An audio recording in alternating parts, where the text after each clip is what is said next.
Chris Dairo, KTN News, Nairobi. And Kenya's plan to buy back part of the $2 billion Eurobond has once again triggered negative sentiments from international rating agency Moody's.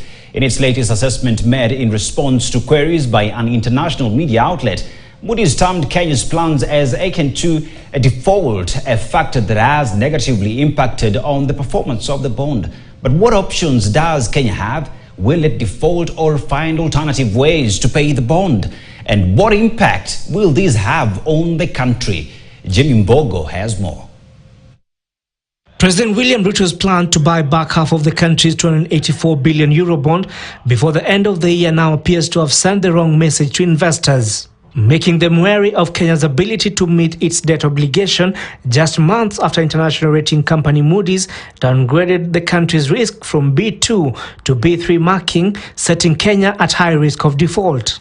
It is this move that now appears to have set Kenya back, with the yields on the Kenyan bond soaring 0.46%. While responding to queries from international media house Bloomberg, Moody's Vice President and Senior Credit Officer David Rogovich says, and I quote, "We deem a distress exchange occurs when there are economic losses to creditors and when the transaction has the effect of allowing the issuer to avoid a likely eventual default." An assertion that local experts have dismissed. I think it's really a plea to the think tanks to consider other options of how to pay back the Eurobond next year. You still have a whole year. There's still time.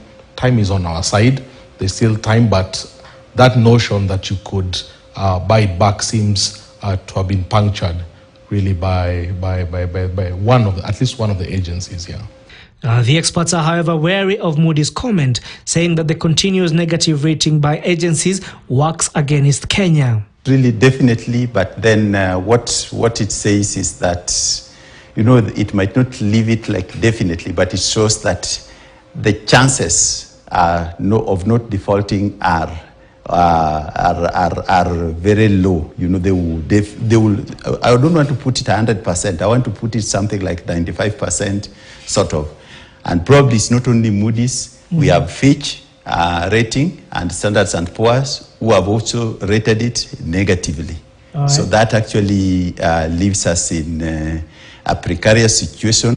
But with international investors becoming wary of investing in Kenyan government paper, what challenges could that present? According to experts, government will be forced to come back to the domestic market, a situation that could potentially see the private sector crowded out as financial institutions opt for government paper. According to Gishinga, however, Treasury has its work cut out for them to reassure the market to avoid further denting of the country's image in the eyes of international investors.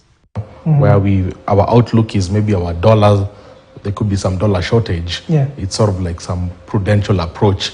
But I don't think, Jimmy, this whole thing should generate as much concern as it is. If you look at our reserves at the central bank, we have about $7 billion worth of reserves. So even in the worst case scenario, and you'd like to imagine that there'll be more dollars coming from the diaspora, from our exports.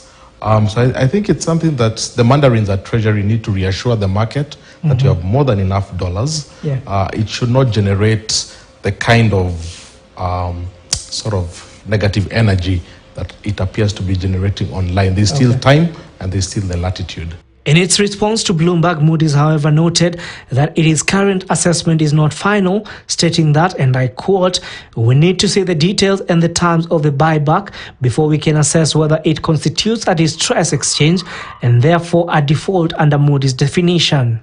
But the question that now begs are, will Kenya proceed to buy back the bond? What terms will it offer for the buyback? Or will Kenya opt for alternative ways of paying the $2 billion Eurobond that is due in June 2024? Jimmy Mbogo, KTN News. Thank you, Jimmy, for that report.